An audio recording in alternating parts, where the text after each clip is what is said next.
大家好，分享收看8月初5嘅暗夜新闻。我係議用，今年嘅8太歲是到幾多嘅河壩路段呢？幾多嘅沙沙嘅河船體嘅使用爭議要受到注意。研究以來，河岸如係幾多農民佢好耕種嘅蔬菜，唔單止水源過足，內容也過皮。唔過太歲以來，唔單止市場嘅耕地作物，路本太歲大費搶搶，也不願意復工，也過從也使到太歲造成嘅災情個厲害，原體本河壩係歧視，唔過有幾難估到農民嘅生活，故所公共啊最裡面登上路冇乜結果。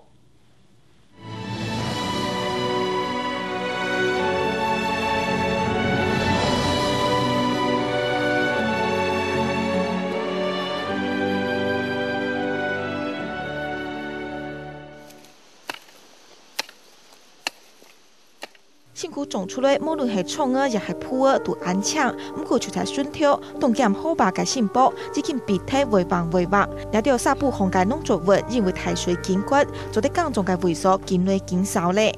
兩位啊，炒一夾8分人，一隻存幾份？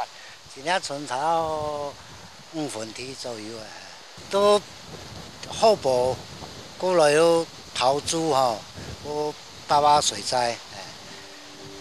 太水大體嘅農作物，農民還係唔係放棄，繼續挑熱資金來漲提復工，加上耕作嘅成本，雙溪下為實體幾百萬，因為兩條鐵係幾條生存嘅意思。細嘛，都啲係出世吼，啲唔好再夾10年啦，吼經驗咪50歲啦，吼我啲冇了地鐵唔好，我水冇杯唔好，我根本都冇法度生活啦。我們在河川管理辦法是沒有補助的，沒有什麼相關的後續的措施的，所以我們還是呼籲我們的村民的話，就不要在河川裡面種植。沙埔堤防嘅作物會影響水流，風災類嘅時節，除咗重新農村種嘅，也可能會重新再起。不過限制種作又係有困難嘅。體現沙埔堤防有動態部分嘅私有地，係講政府會繼續管理，至少會實現營運嘅技術。冇繼續有限制嚴重，影響農民嘅生活也冇合理。事實上，它主要的淹水原因。這些種植其實不是主要原因，而是說它真的水已經大到說超過我設計的保護標準而淹水。北無垂條窄，無垂條治水，那個沿岸的果醬作物，今年8風災打下來數係32萬噸，但係呢木瓜苗嘅種植咧就果醬作物算乜嘅。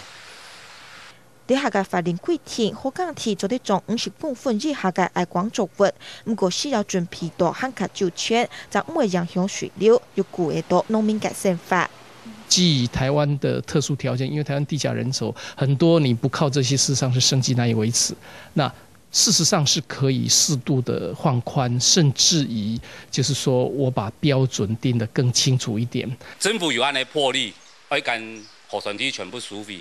我有配套措施，也係要利用推動體嘅部分來撐住本岸的農民，來繼續耕種，本岸的有條生路和生存。老百姓到河壩漲堤，係唔係會付出動參嘅推價？